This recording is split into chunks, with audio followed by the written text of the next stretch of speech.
Shame it's not a Saturday night. Yeah. Oh my god. I've got my bloody looks like piss, but it's actually Red Bull sugar free and Kirk's sugar free. So piss. Okay. It's piss. Listen, I'm going through something right now. I'm wearing a women's jacket. I've got blue lights on. I don't need glasses, but I just got these on. I'm trying to help myself going to sleep. If I do lean back, I'm like, I transcend the known universe. You are now under my command. Anyway, welcome back to Joe Podcast. What a way to open the podcast. This is Oh man. This is the first foursome I've ever had. So thank you guys for all being a part of it. I love trying out new things. I quite like you guys as a band. Oh, hold on. I'm just totally fucking up the video for a minute. All right. So you guys are the Clever References, but Sam, you're here. You were on the first episode. Would someone like to explain what the Clever References is for the uninitiated? Well, it's... Maybe let's do a roll call first, actually. So we've got Sam, who's to my on camera right. We've got Ash, who's above me. How you doing, buddy? Hey. And then we've got Evan diagonal to me. Yep. And you're all on the band, The Clever References. Yes. Congratulations, everyone. But being in a band do you know is what? an achievement in of itself. We got two really funny time. moments. I was messaging Ash beforehand because he wanted to do like mic testing, and he was like, you know, he's in the middle of Ramadan, and I was just like, how's that going? And he's like, yeah, fine, whatever. You know, I'm going to be a Luciferian or whatever you said, you know? And then I said, you said, sorry, yeah? I said, it's a struggle, but yeah, it serves me right for being a Luciferian spy or something. Yeah, and so I make the remark, you know, Beelzebub has a devil put aside for you.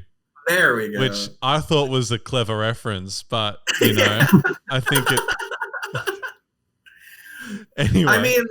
I mean, like, that's kind of sort of like the spirit of the thing. It's like, when we started the band, I think, I'm sorry for like just jumping in. Go ahead. No, go ahead. I love this.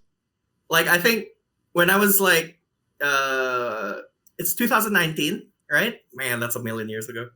For all like intents and purposes, that was last year, kind of. Kind of, yeah. So like 2019, like me and Evan, we were just playing as a duo. I remember seeing you guys. Oh, really? Yeah. So Sam was in his solo act. Oh! Yeah, no. This was that night.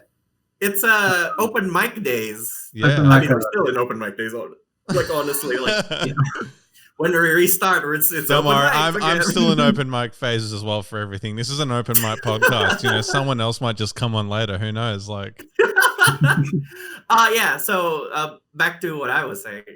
Mid 2019, we were figuring out like a band name or whatever, right? And we essentially we had a short list of all really bad ideas, and we noticed that everything was a clever reference, or trying to be anyway.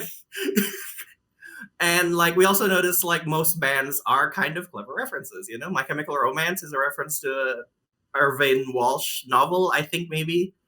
And REM is like Sleep Patterns or whatever. It's just something that's weird and wonderful, and like it just identifies you as something unique. And we just thought, okay, so the band name is the Clever References. So we just took it. And the amazing thing is we Googled it and nothing was called the Clever References. It was amazing. It's a pretty iconic name, I do gotta say. I quite like it. Now, yeah. Now we've got also, sorry Ash, I don't know if you've got a solo career, but Sam's Galagath and Evan is Fish Slapper. What are those clever references to? Or does it not apply to solo acts? I don't know if I can speak for myself. I don't know if Fish Slapper's a reference to anything, Evan. Not really. Have you seen that? I guess people in between Monty Python. Oh no, what's the Monty Python one? Oh, it's just a dance where people slap each other with fish. Oh nice. Do you know what I mean by the in-betweeners? I've never seen the in between. Are you kidding? No. Does anyone else know what I mean? No. Oh, I am afraid I am not clever I've enough for heard that. of it. okay. Season Spoken 2, in episode the 1, referential. spoilers. It's a show that came out fucking over 10 years ago. And there's one, they're on like this weird fishing trip and they catch a fish in the London Channel. And instead of throwing it back in, Neil, the idiot amongst the group, punches the fish to death. Oh, that. Oh, yeah. It's totally random, but it's like, it's not very PC either. But it's a good vibe. And so that's what I was thinking. mean, like, I'll ask this to Evan. Like, why does Fish Slapper speak to you like that? And why do you have it on a jersey in high school? What else was I going to put on my high school jersey? This guy literally has, like, on a high school jersey, like, Fish Slapper. What number was it? 18, I think? Yeah, 18. Yeah. As compared to Fish Slapper 17 and not want to be confused with Fish Slapper 19. Absolutely. Yeah. Just What did churning I them out have? these days. Did you just have Galagath and I had Joe.com? I think I did have Galagath. So I wasn't even I'm not allowed to posting. lie. I've had the Joe.com channel for ages, but I just haven't posted. I just thought the name was really cool and I took it. That's a very epic name, honestly. Really? Joe.com. Oh, like, thanks. It'll become more epic as time goes on, honestly, as like people try to be creative with names and stuff. Damn. But it's kind of feels timeless in a way because the internet's always going to be on comms and stuff like that anyway. I think the funny thing that we haven't mentioned yet is you said as we hopped on the Discord, Evan, it's good to see you. It's been a year. Yeah, so Are you guys still a band or have I just assembled 3 people who hate each other? No, I don't know if you noticed, Joe, but there's a pandemic going on. No. No. Where? And unfortunately, for the purposes of being in a band, being in an Australian band specifically. I'm Indonesian. So, like, when the pandemic was happening, like, we didn't know what was happening with my visa and stuff. I only had a student visa. So we ended up I was postponing my education and stuff over there, I should say. I was going to say over here. What were you studying? Public health, University of Melbourne, yeah. Oh, you could have been helpful over here, Jesus. I also have an MD too. That's not no cap. Anyway, like, so I had to go home. That was just the safest thing to do. Just go back home, everyone, of every nationality and stuff like that. So we've been remote for a year Have you or guys more, which is what I said earlier. Have you guys still been in contact or have you written any songs? Or? We've done music. Yeah, right. Sam? I don't know, maybe, I know you're also quite involved. I mean, I guess we're all involved. Yeah, It's a weird argument. I don't know, I think it's been a little bit sporadic, so much of being in a band is being able to play off of each other's energy in real life. But I think for what it is, we've put a few songs out. We've sent a few demos across. I think we've done what we can. You had 2 for sure. quarantine songs, right? Yeah, one's called Quarantine, Nice. which is kind of a bad idea. Oh, is it just called Oh No or I'm in Danger? It's called, I think it's Oh No in brackets, I'm in danger. Okay, well that's a bit more helpful for those trying to find it. Listen, it's actually a banger of a song, and I was trying to scroll through, your YouTube page and your Instagram to just get a little bit of inspiration and stuff to learn. Oh No, the music video, I've got my reservations, I'll just say that.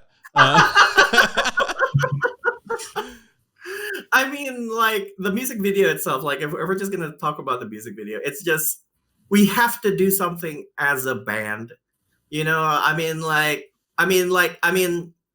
talking for like. Were you in Jakarta when you made that? Yes. Wow.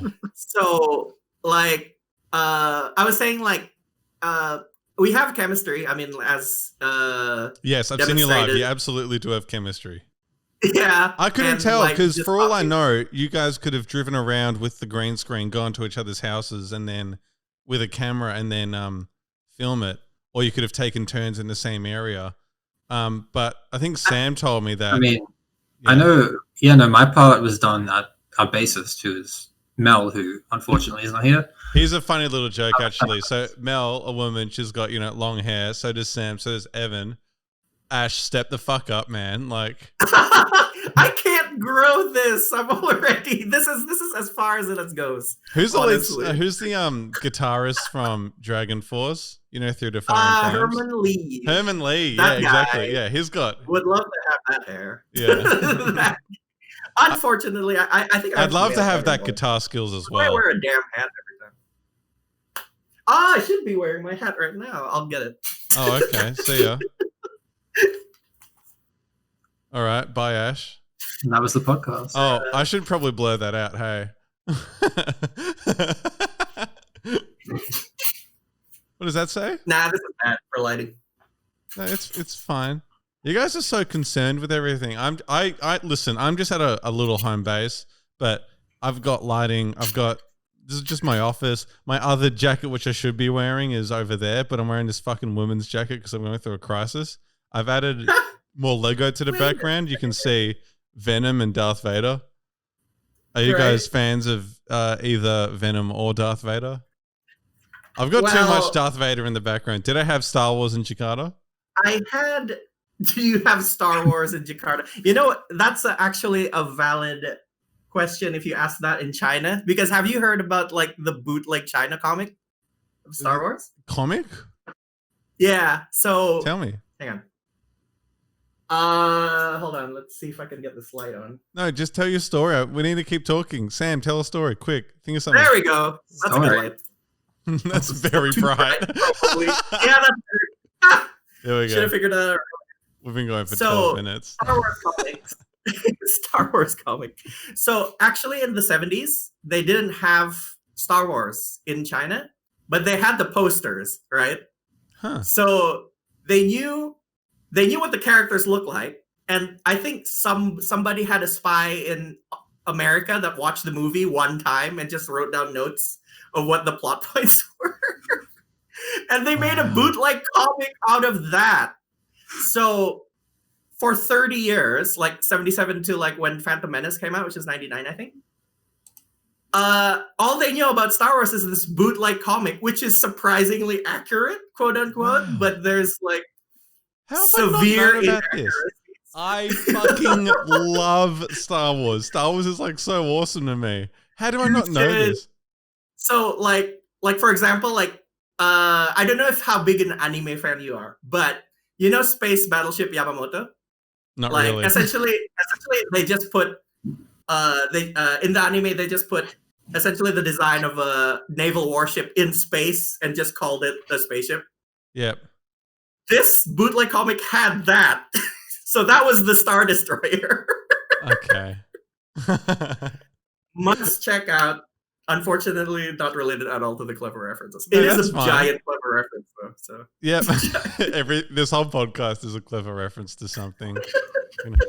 Evan, you were talking to Ash about anime earlier and Ash's t-shirt mainly. I'm guessing you're an anime fan too, or Not that much, really. no? Well, it's not even really anime. That's a musician, right? yeah, it's actually an anime rendition of Oh, right. the cover of Plastic Love, which is pretty iconic these YouTube's days. favorite song. Surprising. Yeah, right. Yeah. It's one of those random algorithm loves it songs. It's kind of have a meme life of its own right now. My favorite meme life song that it just pops up. You know how the YouTube algorithm works. You just see something randomly like once every 2 and a bit years, or maybe during COVID once every 3 months. Yeah. Do you know, I think the proper pronunciation is Diantwoord, but it's Diantwoord. Yeah. It reads as Diantwoord. It's South African, and my South African friends it's Diantwoord.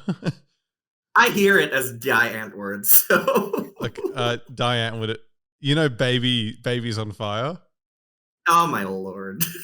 Do you guys know what I'm talking about, Sam? No, man. So iconic. He talks about, you know, they do grace around the table, and she goes, you know, we love you, Satan. And it cuts to their dog, and their dog is named Satan, and it's total crackhead energy. And it's like, would anyone like? They're speaking Afrikaans, and it's like, would you like a drink from the fridge? And the guy's like, Red Bull, like longest R roll, and then eventually they stop speaking Afrikaans and they cut to English, and the girl's like, hey, mum, JB's gonna come by on his bike, and then the guy's like, what, JB? Fuck that motherfucker, don't let him come here anymore. And it's like, the energy is just all over the place. Hang on, here's a question. Hang on, sorry. Can you guys roll your R's, actually? I think I can do the Chewbacca sound. Well, Yeah, no, like properly roll your R's. Red the Afrikaans R's are different out of the Indonesian R. That's what you're thinking of. Oh yeah, sure. Like, The Afrikaans one is back in the throat. hang on. By the way, just to qualify things, this guy actually studies linguistics in college. Okay, yeah. You were saying? So it'd be, can you roll your R's, Evan? Yeah. Prove it. This is a podcast. It's an audio format. I can do both. Oh, probably not. Give it a try.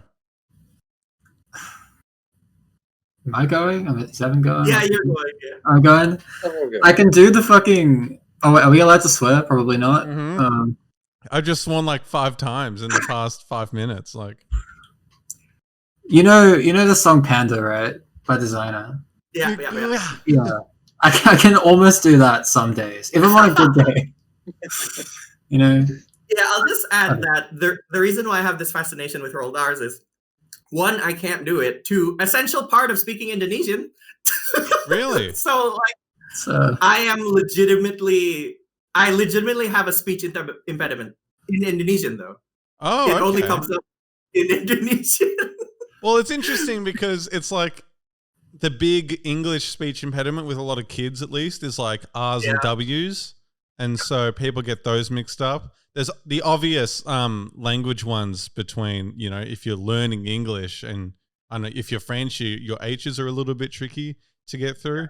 I'm guessing, Ash, English is your second language?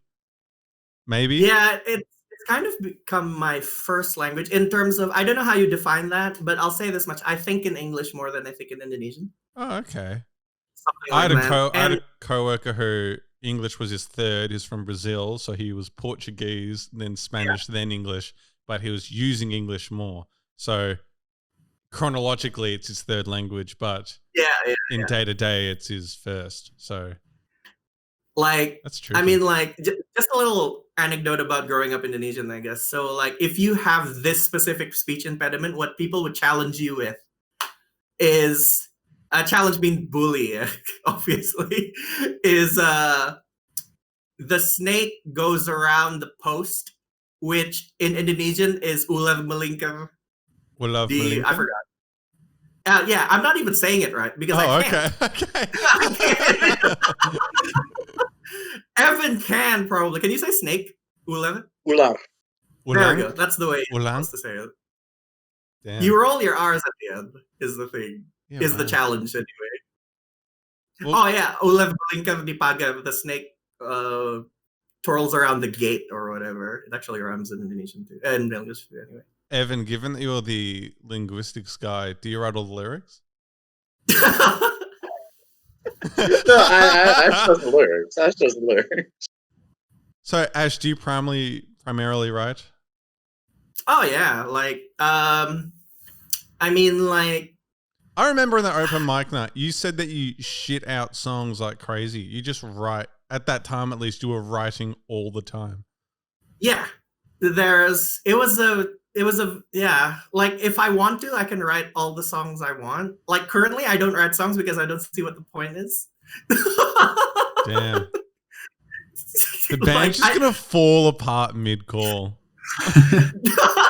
No, Listen, No. Sam and I'll Evan have explain. solo acts. They're fine, okay? If you guys just want to dissolve now, that's fine. You'll have to tell Mel afterwards, all right? Poor thing. But I can be I like your mean- deal broker, but Ash, you're going to have to find something new to do.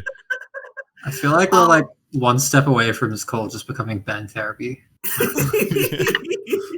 No. How does that make meaning- you feel? Hang on. I didn't finish my statement yet. Go ahead. So I don't see the point because we have 50 songs already. 50? And they're all bangers, is the thing. That in our estimation, anyway. Like You have 50 songs, Sam? You know you have 50 songs? I have a Google I thought we were at like 40 25. maybe. 40. You have 25 songs? I didn't even realize you had 25. So the problem being like, okay, you have 25 songs. Okay, they're all great. But the way the music industry is like, you have to release songs and stuff like that. You kind of like every release has to be an event. Otherwise, people get tired of you. You know what I mean? Well, the weekend for like two. So he's done a Save Your Tears remix with Ariana Grande. And then previously he did, I think, In Your Eyes with Doja Cat or something like that. But he just he just had a post on Instagram and that was it. I mean, Now, I he's think got the key- millions of followers. He actually broke a record. He is the first male artist to have 3 number ones across 3 different years from the same album. Yeah, for like the key the key word being Ariana Grande and Doja Cat. Yeah. Yeah, Like, they're I mean, kind if of we had- buzzwords at the moment. Hey, Yeah, I mean, like if we had like collaboration connections like that, I mean, we'd probably take off or whatever. In terms of creativity, anyway, I'm not going to say that we're going to be successful off the bat if we had that kind of star power, but it's more like we have like sorry. So the plan is when the borders open up, right? I'm gonna return to Australia and we're gonna regroup and we're gonna be like productive again in terms of like releasing the songs that we've been dying to release for like a year and a half or whatever. Jesus, that's crazy that you've been sitting on all these songs for a while. Yeah, like I mean, like it's like sometimes I call Mel, Yep. like to catch up or whatever, and I call these guys too from time to time. Yeah, not Evan. A little over a year. No, He was me the and OG member, and you haven't talked in over a year. me and Evan, We've have seen each other on. telepathic connection. I think we're good. It's like We've seen each other on connection. on Discord more recently. Just not in Yeah, real for life. sure. Do you guys play games on Discord or like do you just chat? Nah, just chat. Trying to realize, so there's the Galagath Discord, and I realize that I'm in the best boy category. I don't even know what that means, but there's me and one other dude, and I just said, guys, I'm the best boy, and I've just left that, and I'm gonna see if his chat responds to that because I don't think that's the first thing I would have ever said in his Discord. I love Probably it. the I only love. thing. Yeah, Oh, you just said it now. yeah. Oh my god. Tell you what, I think it's just you and my American friend Skype, Sky's like because I do mashups on the side, right? Yeah. He's just another You've mashup. had your own podcast. We're not talking about you today. All right. Well, Yeah, I was giving the quick summary. But I'll talk about this about Sam though. Like, so Sam actually joined us during the pandemic when we were like apart. So Sam joined us like when we were already remote. Like it was me, Evan, and Mel, and we can talk about Evan and Mel in a bit. But let's talk about Sam for a bit, just because that's the good segue, I guess. Like Sam really opened up a lot of songwriting possibilities with the Cleaver References. The Clever References stuff. Like for example, like "Oh No, I'm in Danger," like the newest single, that couldn't happen without Sam. You know what I mean? Like yeah, right. we were jamming it out, and there was like a big empty spot at the end of the chorus, and it was just there for Sam to put in his sounds. I've heard that You know, like people were just like sitting there in the recording booth, like, listen, this is good, but something's fucking missing, and it just Yeah. Classic movie. And- Man. And like I think that it's such a shame that Sam joined us when the pandemic was going on, like, because when Sam came in, it's like there was a missing thing that was suddenly like complete or whatever. And like even before when Sam joined, like we had a previous single called Tell Ben Kate, and when we were like arranging it just for drums, guitars, and vocals and bass, yeah, like we felt that this is a good song, but it needs like personality on the top, and we ended up adding organs and keyboards and stuff like that, and we were concerned that we can't play live because we're just 3 people and none of us play keyboards. And that's where Sam comes in. Yeah, right. Did you guys meet on that open mic night, or did you meet Yes. beforehand? Wow. I'm pretty sure this was the one in specifically that open mic night. Yeah. Because Joe, you were there because I invited you and our mutual friend, right? Yeah. And then, yeah, you guys went through. Damn. I think, yeah, we just chatted for a bit afterwards, and then we kept running into each other at mic nights. I think that was mainly how it was, right? Yeah, nice. Yeah. The other person from that mic that I want to have on is Fliss Dart, because I think she's kicking quite a few goals and doing a few things now. I remember before COVID, she had like a studio deal lined up or something like that, and yeah, so they had like a whole record label kind of thing going, didn't they? I think it's just one person. I like his producer. I think it's Dan Johnson, isn't it? Dan something? Dan Johnson. Was that? I don't know who Dan Johnson is. I don't know a lot of the names and the producers or anything. Essentially, if you listen to any Fliss Dart song, Dan's the one that's actually creating like the soundscapes and stuff. Is he like an Australian Max Martin? I think he aspires to be. That's not a that was like but I do media at uni, and in intro to media, they were talking about like, you know, creativity and originality and stuff like that.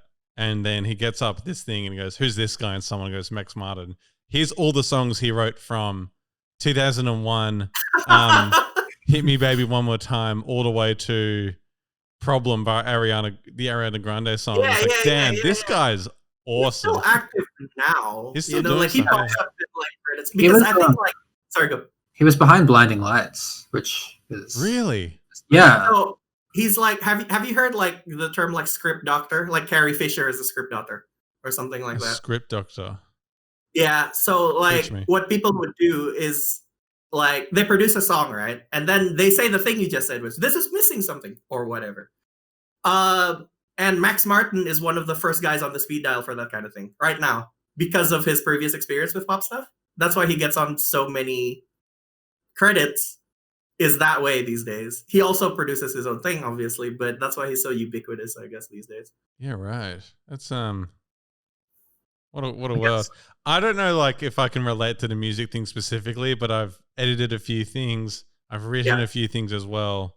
And I've just like in video essays, but I've definitely like I have a 30-minute long video essay on Video Game High School, and I want to make one for seasons 2 and 3. Don't worry, I'll get around to it. The 2 people who are asking for that, sorry guys. But you watch a 30-minute thing, and I'm just the first draft and edit, and I'm just like, something has to be in here. Like it needs more, and that anxiety was driving me fucking crazy.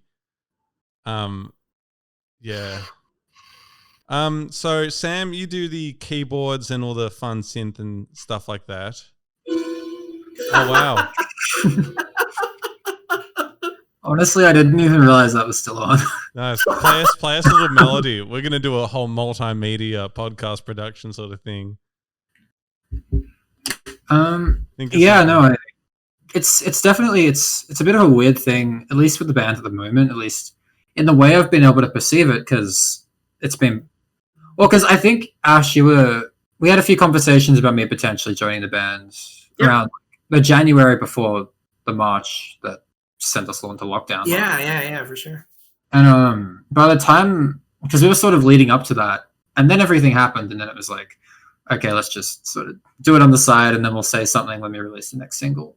But it's interesting being like, hey guys, I'm in a band. This is our stuff.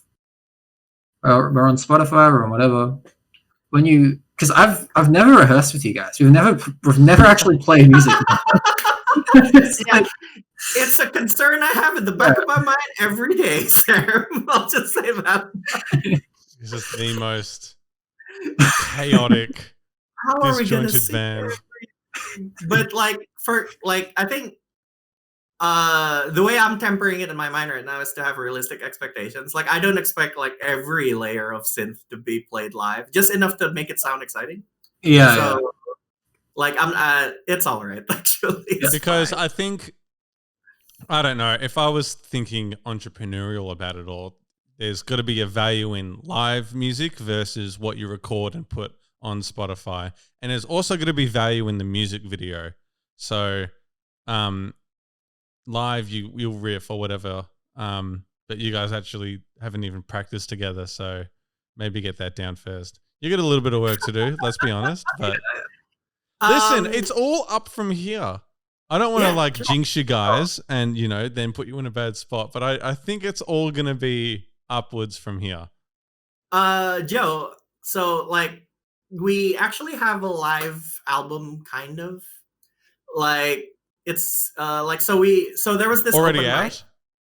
I think it's already out. It's not readily available. It's really hard to get. You have to be on a mailing list or whatever. But I'm actually thinking about making it just Mailing available list. to What is this? The original Netflix business model? yeah, yeah. It is the original Netflix business model. Anyway,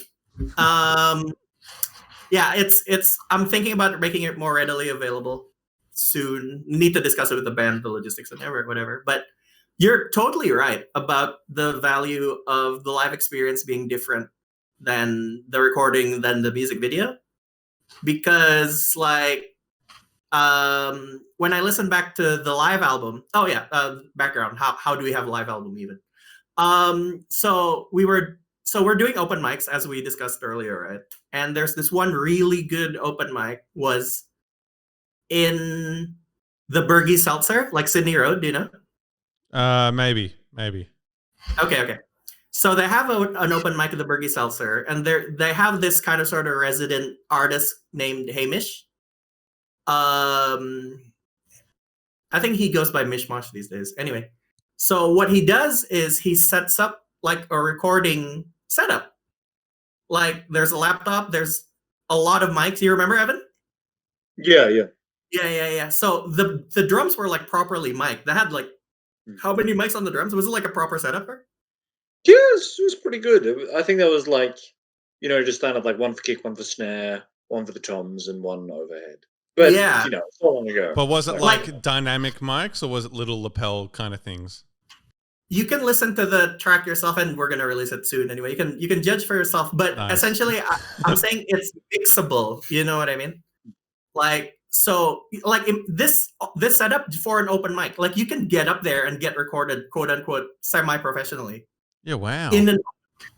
Yeah. So That's really like cool. I knew that was a thing that he was doing. So I arranged for the band, and this was before Sam, sorry.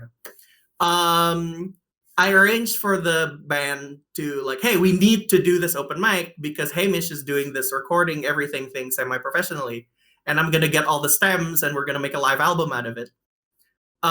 It turned out really great. Like, and the energy is very different. We played the songs faster, one.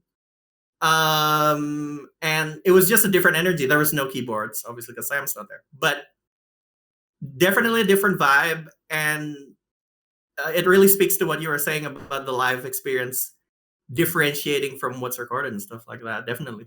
It's super interesting. It's like, it's funny. Like when I was younger, my dad would have, "Am I ever gonna see your face again?" He had that, but like a live version on the iTunes massive playlist that he had. And it was like you would hear, "Whoa," beforehand. And I'm like, I just want to hear this song. I don't want to hear this bullshit. But now as I've gotten to, my humble old age of 21 and my fashion crisis that I'm experiencing now, I've got many songs from a live 2007 Daft Punk on my main playlist. I've got the live version of Kiss, Rock and Roll All Night Long. I think a couple others. I can't think on the top of my head, but it's just a really nice change up, and it's a whole different vibe. Like I wouldn't walk the dog and listen to that kind of music, but if Yeah. I was like doing something chill, if I was working, if I was just, vibing, doing emails or whatever, like that sort of live music thing, you can take me out of it for a moment, and even for a second I can close my eyes and I'm there. So I'll put in one recommendation for like a live album if you're like looking for that experience. yeah, So, please. like, so there's this mid-90s band. They're actually pretty like a lot famous. They're It's called Counting Crows. Powderfinger. No. Well, in Australia, yeah. But Counting Crows, and like their recording is, I want to say, really flat. Like it was. What do you like, mean by really flat? Because I like It's music, like- but I don't really know the terminology. It's flat as in like it's not exciting, It's like they're playing the song, and the background is when they were recording that album, they just formed as a band. Oh, nice. Like 1 month later, so they were a band for 1 month. They got scouted, and then they recorded their album, and they had a hit with Mr. Jones, like Mr. Jones and me, Oh, yeah. sha-la-la-la-la, right? So what they did was, what they were actually is a good live band, and they ended up making a complete run through of their first album live, like when they're like a seasoned band, and that album is actually a way better representation of the songs than their original release, August and Everything After or whatever. So my recommendation for like a live album you should listen to is that August and Everything After live, Counting Crows. You're going to have to send that to me in a message, because we're going to talk about a few things and I'm totally going to fucking forget. yeah, for sure. I guess I kind of touched on this earlier. So Ash does mainly all the writing, but do you do the lyrics, or do you do your instrument as well? Do you do the other people's instruments? How does creativity work within the Clever References? Right. So usually, by the way, like Sam and Evan, feel free to talk once in a while and answer one of the questions. That's nothing against you, Ash. You're actually fucking great at this. Keep it up. thanks. Sam, step up, mate. You're a good friend. I can say that to you, Evan. We're kind of getting to know each other, so I'll watch the banter. Sam, fucking get with it, all right? Like, so what I usually have. so mean. Love you too, man. So what I usually have is, when I come in, I'll tell you a bit of a background for me. Before the Clever References, I was in a kind of sort of band / solo project called Shorthand Phonetics. Not important. The important bit What's that is a clever reference to? dumb things. Nice. Okay. It's dumb. It doesn't really matter. Okay, fine. I'll bite. Shorthand Phonetics was at one point what they were the academic term for SMSs. Shorthand Phonetics. Really? U is just the letter U and stuff like that. Damn, that's cool. I love adoption. that. Why did you want to keep that a secret? That's so cool. It's not relevant to the TCR. But essentially, before the Clever References, I had this project where I made essentially like a full-blown rock album every year and just released it for free. So in my brain, there's like a bunch of muscle memory on just how to write a song. You know what I mean? Yeah, if you can wow. imagine that. Yeah. Like, the reason why we have 40 songs and 50 songs and like I was writing all the fucking time is just because I have that muscle memory. Like, Ash, write a song about this. I can do it. You know what I mean? Like, do you know what? I find it impressive. Sam can do this. And so we've been hanging out. We'll be listening to a song and there's the piano there. Sam's suddenly playing it on the piano and he can like hear it and stuff like that. I'm astounded by it. And that's why he's doing his own sound effects. I love it. I've got sound effects. I just haven't programmed them yet. I had this like wrestler on and we were going to do this thing where his character was going to invade. And he has his theme going in the background. I've got like people cheering and stuff like that. I had to do the Discord phone call. So I would press the button and then I'll be like, oh, what's this? It's on my Instagram as well. It's a really funny video. Anyway, back to what you were saying. Yeah, so I have all this muscle memory of just how to write a song, whatever. But the next challenge for me specifically is how to write a meaningful song. You know what I mean? Oh. Like, like I know what I sound like, and I'm bored of it. You know what I mean? So when we make a Clever References song, I make the conscious effort to just have an acoustic version of me, guitar and voice, and just like, hey guys, I have this type of song, and I let Evan do all his parts, like almost improvisationally, right, Evan? Yeah. Are you Like, very so like an improvising type of player, Evan? I'd say so. Like, and until the song has kind of got its form. Like, once we've played it a few times, it starts to take a fairly regular shape. Is it very similar to how, like, what you end up releasing is very similar to what you first come up with? Pretty similar most of the time, yeah. Like, sometimes it'd be like a section, ends up on another symbol, but generally it's pretty similar. Easily, like, one of my favorite. You guys got to be more like Red Hot Chili Peppers. Don't make music like them. Like, make your own music. But the unity between all of them on stage and just them getting along. Chad Smith, the drummer, fucking going crazy in his overalls would throw sticks out randomly. It's a fucking hazard. What if that went in someone's eye? Don't do that. I actually don't recommend you do that. but you're gonna get that energy. Yeah, so like the reason why the original, like the White Stripes plan was going ahead is because I felt like a very good connection with Evan, because like every time I would show him like a skeleton of a song. How did you two meet, actually? How did you and Evan meet? Oh, that's a story. A long dead Facebook group. It's dead. Cute. Is it dead? I haven't seen anything from it in years. You take the story, Evan. Okay, so do you guys know the Facebook group? I know the Facebook page. VCA discussion space. Implying music is good.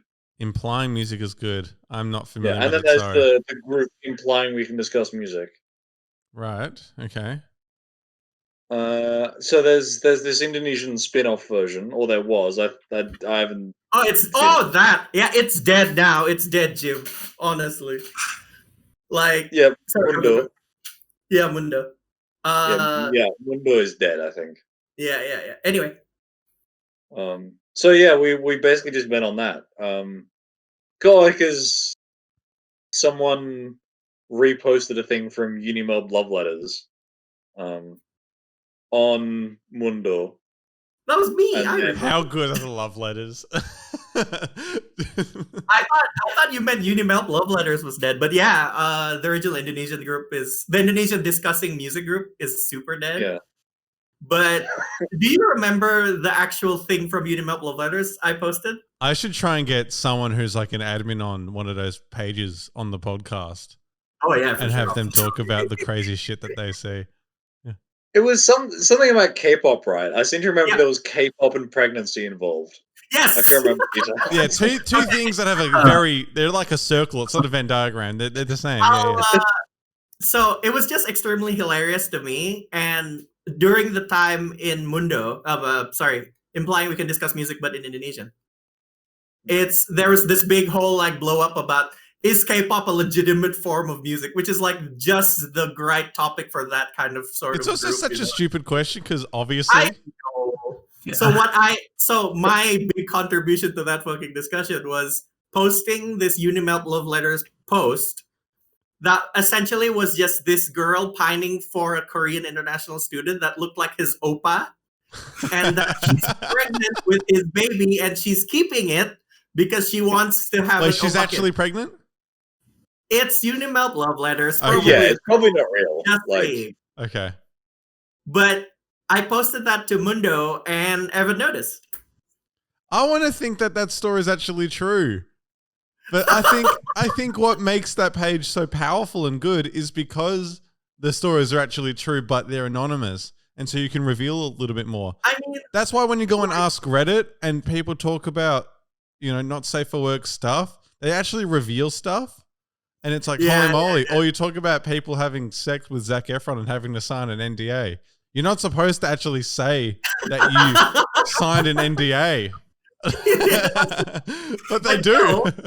Joe, Did you notice like the weird bit of this story actually, other than the K-pop pregnancy open? I'll be honest, that whole story is a little bit weird. So Yeah, I might have got lost in the. That's kind of sort of obscuring the fact that Evan, an Australian who speaks English, is in an Indonesian group discussing music in I just love to lurk on the internet. Is what I love to do.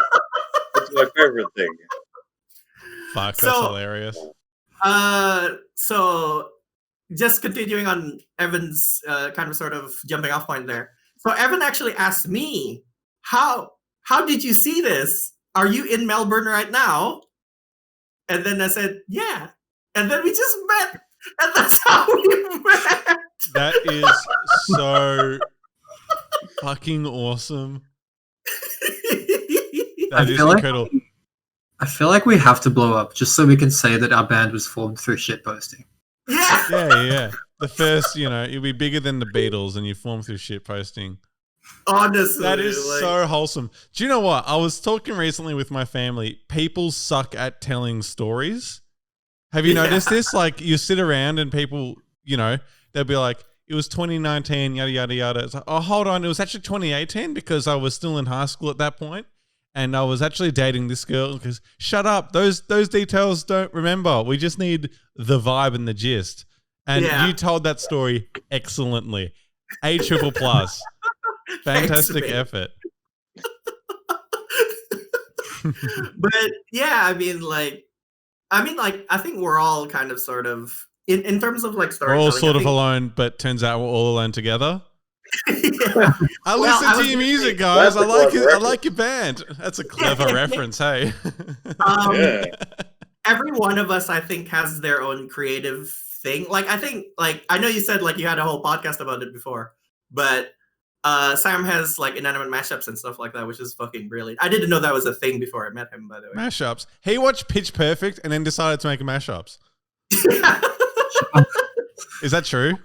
No. Oh, I okay. mean- Never mind. Let's just say yes. Let's say yes. and just drumming up Evan for a bit, like so he Drumming does up have Evan. Nice one.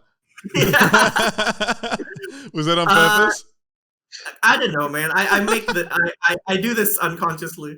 It's like, difficult so when you're Evan- that funny. Like, I know this problem. When you're so funny that jokes just keep coming. Like, Yeah. So Evan is like the Fish Slapper name. I mean, that's his like solo project, right? And like Mhm. recently he got featured on a compilation that was written up by the New York Times and stuff. wow. Honestly, that's no cap. Like, Oh no, because the part of the reason I messaged you in the first place because Ruli. yeah, that's also true. New York So- Times, congratulations. Yeah, I've got a who's New that? York Times bestseller on my podcast. Awesome. No, in a very, very tangential way. I'm on a 4-track EP released by a label in Palu who like has released basically nothing else. Nice. It's just like, I'll provide the greater context here. So he was mentioning Ruli. So Ruli is Ruli Shabara. The big kind of sort of talking point being like he's like a very looked up to noise electronica artist. Like he recently, well, it's been 2 years, I guess. But I think 2 years ago he played in NGV, like the National Gallery of Victoria. He got invited to play noise music in NGV. That's how big he is. Noise in the music, RC. that's a genre, right? yeah. So, I think Evan can describe yeah, it. better than describe it. Yeah. I don't know if I'd call Senyawa noises exactly, but like experimental music, I guess. Experimental. It's like experimental and alternative are two phrases that kind of bother me a little bit because if it's not part of, the factory machine, suddenly it's alternative. And if it's using new machinery entirely, it's experimental. That's my shitty metaphor. Well, But like, Senyawa is more about like very old machinery. okay, we're Very, continuing on very the old metaphor. machinery, but Okay, with- nice. With like electrified very old machinery. Like Yeah, right. yeah. I kind of like it when old machines come back and new music. Yeah. I think we're getting off the rails a little bit. No, but like I think I just like I think the Joe has a like there's a very good question in there in terms of like, are you like when say, oh, Fish Slappa makes experimental music, like when people make that statement, do you like, yep, experimental music, or like, do you want to be described as something else? I don't know. I use the term because I kind of don't exactly like talking about what it is. Like, it's better than people, it's better than people thinking I make EDM, which is large. Oh, you know what's worse than EDM? It's interesting. People really don't want to be certain titles, but they don't know what title they actually want to be. Do you notice that? Yeah. Evan, do you know what's worse than EDM though? What? IDM. Oh, I love IDM. I love it. What's IDM or IDN? Intelligent dance. What all the smart boys listening to? Hey, I tried dancing What? to It's in 5/4. It's intelligent. Yeah. Damn. No, but like I want to say like it's just weird. Like there isn't any word for it. Like so I wasn't really into like for lack of a better term like experimental music or whatever, despite being on an experimental music label Nice. before. So, but like when I met Evan and we were like jamming and stuff like that, and Evan would be like, "Hey, do you want to go to this gig?" Okay, cool. And it's just this guy blowing on glass for 30 minutes. Oh yeah, you remember? That's just yellow. But Wow. I'll say, but this isn't a diss. It was an experience, Joe. You know what I mean? No doubt. Yeah. He blew on. Have you seen that? I don't know his name, but he uses the pipes and flip flops. Do you know what I mean? Sam, surely you know this. Sam, surely. Pipes and flip flops. So it's a big like table, and it's got different pipes of lengths, and he gets paddles or thongs or flip flops, and he hits them, and they make different noises, and it's very synthy soundy. This is making you sound a bit crazy. This is mega viral. I'm not kidding. Like millions and millions of views. You're going to look at it and be like, okay, I know exactly what Joe's talking about. In fact, this is going to be the teaser. It's going to be me talking to you guys, not with you guys. Let's get our prepositions correct. Going back to the gig Evan got me to, right? So the headliner was someone blowing on glass for 30 minutes. And before that, it was like communal cult chanting with metal music in the background. Like for real? Like, so there's a stage, right? It was Hans Zimmer, Dark Knight Rises. There's a stage, and then there's like the audience section, right? So there's a band, like guitar, bass, drums. It looks like a normal band, sure. But then there's like 10 cultists, I want to say. For lack of a better word, it's more evocative in an audio form where I can't show you what it is. So there's 10 cultists. They set up in the audience in a circle, and the background is playing like metal music, for lack of a better term. And then they just shout primal scream 20 minutes. That's their act. Wow. That's astonishing. Like, I was in a play. I was in the Crucible in year 11, the high school play. Listen, no, don't worry. Like the scenes of live performance. I was like just a townsfolk, but basically they built like walls on stage, and they had people sitting around on the stage, and we did the play like that. And so it was almost 360 and very dynamic, and the audience felt very involved, like they were burning the witches or whatever they were doing. So. Yeah. So, like, I would say, like, I'm all for unique live viewing experiences, but I think the cult screaming, not quite my tango. Bad taste. Yeah. I don't know how Evan is going to react to this description of it, but for me, as someone who's not exposed to that kind of thing all the time, it's an experience. Like, even me just describing it to you, and your initial reaction was like, "Wow!" Right?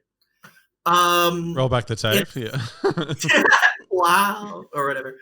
But it's just something that's it's good that it's not categorized in a way. Like I don't want to be the genre. There's a genre called cult screaming.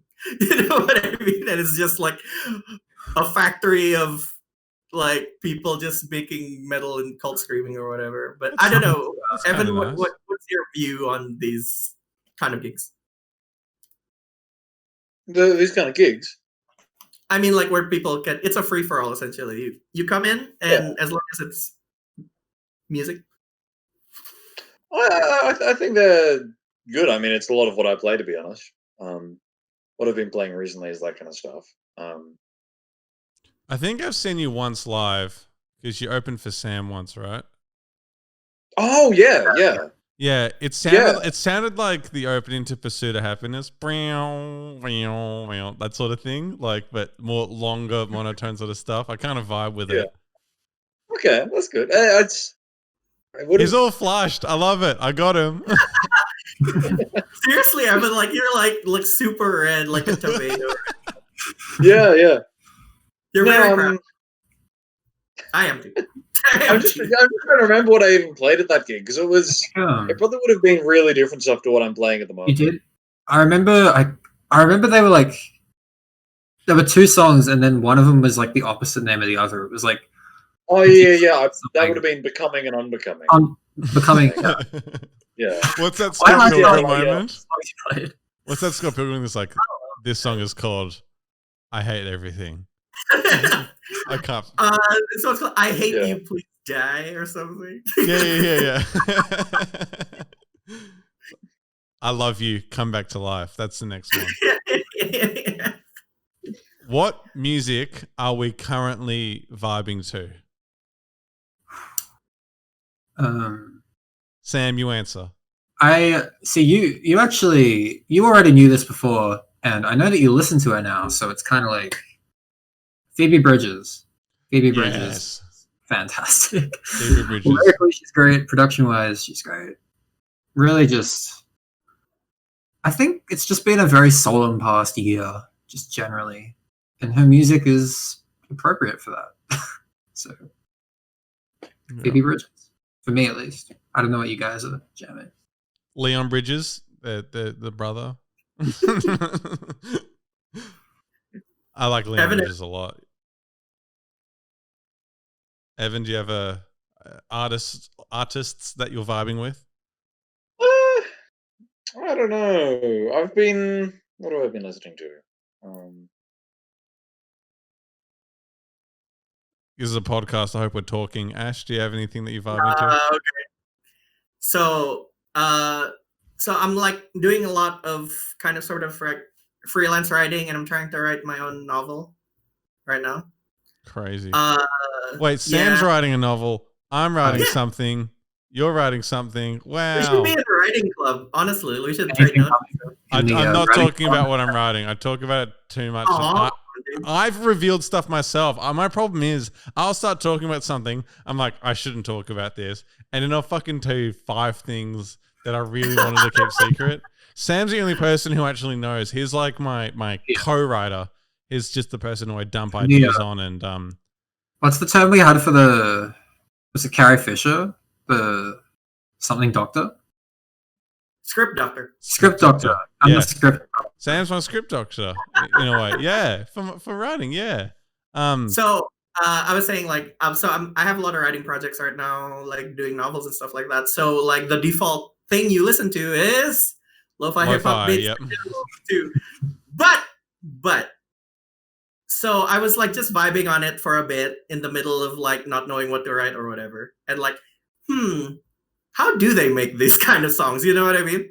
And like, so I ended up going on this rabbit hole of going through chill hop tutorials or whatever, just looking at how they make this stuff.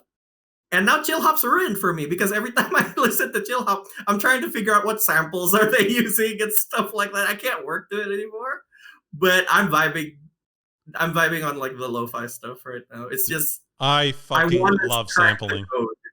I want to crack the code. I want to make stuff like that. You know what I mean? Sam makes some lo-fi stuff. He sent me like this whole zip file full of music rejects that I use as background stuff. Seriously, it works well. Yeah, I don't have to ask for copyright or say anything. I mean, Sam sometimes, like very, very, very, very occasionally, would like send me something. Hey, I'm working on this or whatever, and like hey, this is actually pretty good, and then he doesn't release it. He doesn't release it. There's Well, okay, I'm curious about this, and Sam, you can answer. When people say we love I'm saying this that is the release great, of this, why it's good. don't you then release it? okay. I'm gonna be honest. It's the thing with, at least like in terms of, I'll just speak for like my original music, Galagath, right? I just get very particular about like what I want to release. I'm not really interested in putting in one-off songs. I'm interested in cultivating a certain aesthetic, which I kind of want to keep in, like, I want to keep things streamlined in that sense.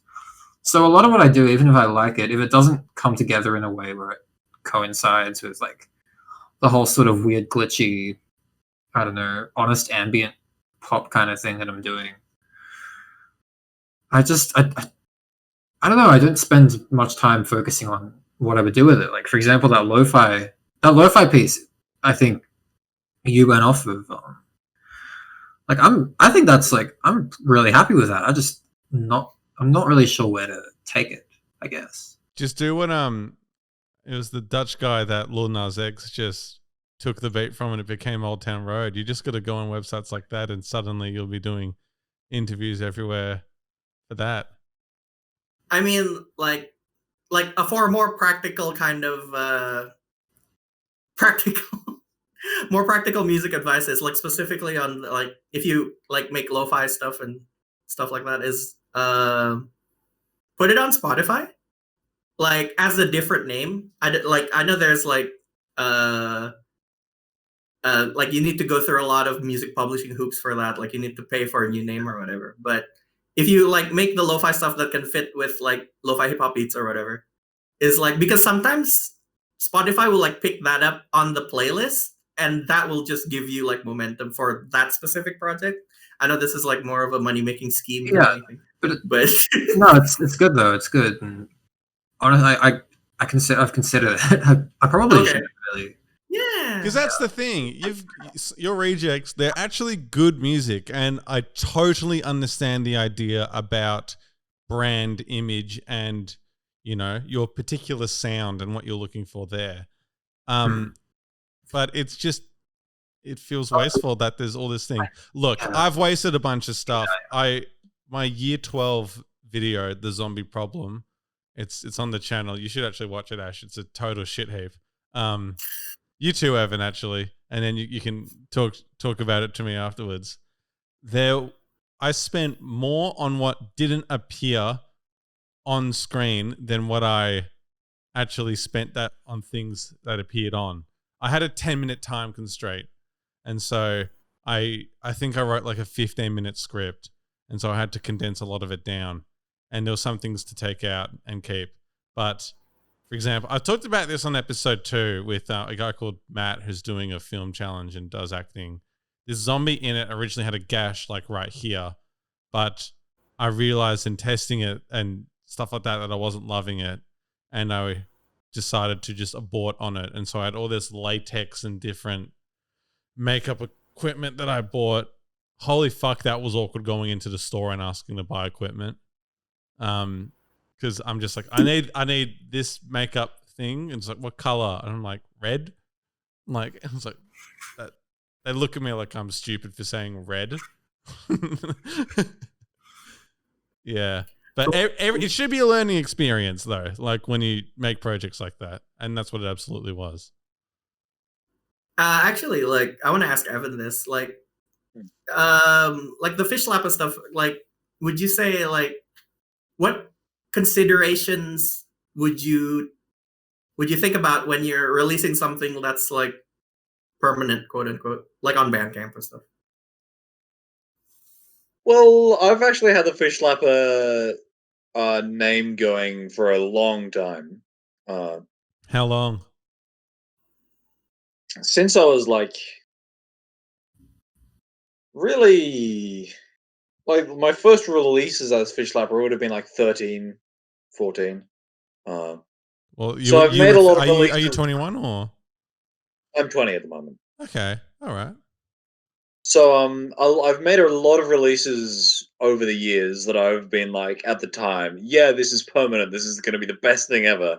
then like 2 or 3 years, it's like, no, this is Right. cringe. The internet does not need to hear this. I think there's like an element of when you just start out making music, you kind of, I mean, at least it was like for me. I don't know if it was the same for you, but just the excitement of having your stuff everywhere sort of takes over for a bit. And, in the creation of it, you're like, you don't realize that you don't really need to put anything up necessarily at the beginning. It's more for the fun of just having it there. Just gotta keep working. I'll provide a bit of counterpoint to that point, actually. So, when it's just different experiences, I guess. When I was 15, there was the only reason why I ended up recording my stuff is that I was in International Baccalaureate, IB. I don't know if you're familiar with it. Very. It's very okay. I talked all about private school experience on podcast episode 4, but I had to take it down because the guest wanted me to, and I wanted to get rid of it too because I sculled a beer on it. We talked about messed up shit. Anyway, so one of the components for IB is you have to have a creative project. I'll just leave it at that. So you have this logbook of 50 hours that you needed to fill out, and people were like knitting and stuff like that, making a project and stuff like that. But we were hanging out and having a band, and we were writing songs. So we ended up, hey, why don't we just record our own album? You know what I mean? And just to fulfill like the 50 hours, what we did was we got a webcam mic and recorded every instrument with that webcam mic. It sounds lo-fi as shit. Nice. But it was like a concept album of like 15 songs or whatever. I'll link it to you later. And like it's actually the same experience. Like looking back in 2 years or 3 years, everyone said, "Oh, this is cringe. This didn't need to be on the internet or whatever." So I can relate with that feeling. But also below that, like if I didn't release this, I wouldn't have started. Yeah, right. You know what I mean? It's interesting as well with the internet and people our age because, 2 generations beforehand, if you idolized a musician, you would just, sing to your friends. You might busk. You might enter local competitions and things like that. Things are so accessible now. Like I've always wanted to be part of media and do like short films. I've taken a lot of them down because I'm trying to be employable. But ever since I was like 13, I'll make short films and put them on my old channel. And it was easy to just do. It was super straightforward. But back then, you had to like actually wait for an opportunity, meet the right people, and you still have to meet the right people in this day and age and do those things. Don't get me wrong, but there's so much space to try things out, experiment, upload, build a following. I'm guessing Sam's got the biggest following on inanimate mashups amongst us. Yeah. That's a fucking community. That's huge. Is it like over 100,000? Like way over 100,000? Yeah. It's at 112,000. I think. A lot. It's fucking awesome. That's amazing, bro. Honestly. We talked about it on his episode, but he's not allowed to get a play button. Yeah, because it's copyrighted music and stuff, isn't it? Yeah. Pretty much. Dude, I went all the way to like the awards team specifically. Like there were other creative benefits that you need to get in touch with the people that do it. And I got all that way, like through all those hoops, and then it was right at that last moment that the awards team were like, no. Yeah. Well, on that somber note, let's wrap up the podcast. Dude. Any fun stories that you guys have for us? Just any, little knickknacks and fun things that happen? Well, just looking to the future a bit.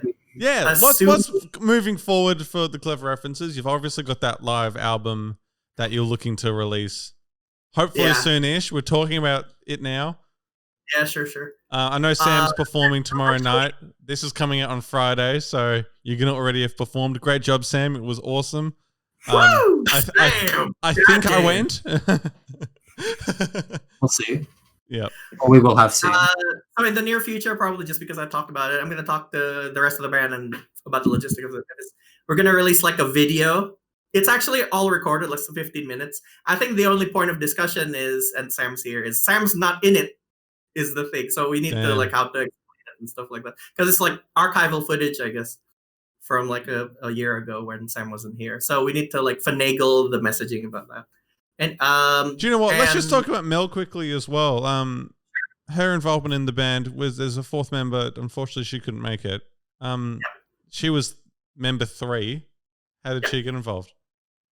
So we had a gig, me and Evan, when we were still a twosome. We had a gig with a band, with Mel's former band. And Those still waters run deep. yeah. And at the time I was doing this kind of sort of interview series called Muso Chatter, which is unfortunately shuttered right now because I'm not there. And we did a Muso Chatter with Mel. We did Muso Chatter with the whole band and stuff like that. And I noticed something about Mel is because I've seen this girl before, actually, online. Do you know a website called bandmix.com.au? Yes, I think so, yes. Okay, so Sam goes no, Sam nods no. It's all good. So essentially it's like where you can find other people who need bands or bands who need musicians and stuff like that. It's a social media platform that's barely alive, honestly.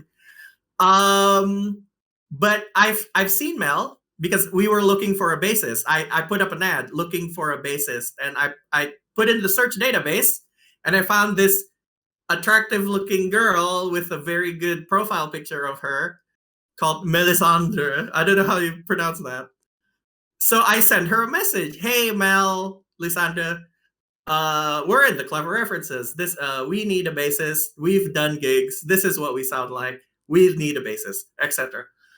She didn't respond, obviously. So I brought that up in the middle of the recorded interview. Hey, Mel, I've seen you before, actually. Nice. I love pranks, and that is fantastic. And so Ash, she was like, we're going to get along, mate. or whatever. And so the interview went well. I think the episode's still up on the Cleaver References music channel. But after the interview, and we were having this kind of sort of like eating pizza after the gigs or whatever, Mel asked me, "Hey, are you still looking for a bassist?" Nice. And yeah, obviously, we just performed as a twosome without low end, so that'd be great. And like I know I'm being really glib about it, but so when she joined, I wanted to write a song that featured the bass really heavily, and that was Tell Ben Kate. Oh, nice. Yeah, so specifically in my mind is, okay, we need a slower song to ease Who is Mel Ben Kate, or is it different people? After this, I'll tell you. Ben Okay. Essentially, like, we need, in my mind, and this is how I write songs. If I write a song with a purpose, it comes out meaningful, quote unquote. So I needed a song that was slow to ease Mel in, because the rest of the songs are like really punky and stuff. There needs to be a featured bass solo in the middle so she can work towards something and not feel like a bit part or whatever. So that's how Tell Ben Kate went on. And there's like a bass solo in the middle. And I specifically didn't write anything there. Hey, Mel, can you fill this? And Mel's been integral to the band songwriting ever since. Oh, that is so cute and wholesome. I love how you talk about her being the attractive one amongst you guys. She probably is, looking at all of you now. Oh, yeah. She's French and everything. French.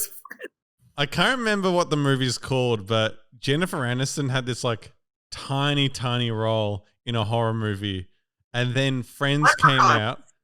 Yeah. And then she was on the front cover of all the posters and stuff like that. which I love. And so that's what you guys are going to do to Mel. Yeah. Actually, you know what? A bit of a spoiler alert. The A EP Joe that we're podcast exclusive. Yeah, Joe.com exclusive. So when we actually have an EP lined up for release. We just need a couple of parts from some of the band members. But it's essentially done, and the EP's cover is literally just like a rotoscope picture of Mel. Oh, I love that. Yeah, so that's coming soon-ish. Let's hope the international borders open up so we can get to work. Yeah. Well, it sounds like you're very hardworking. You get along very well. It's really nice. You're in a funny stage, like everyone else. It's a bit tricky, but it's nice to see you guys have persevered very nicely.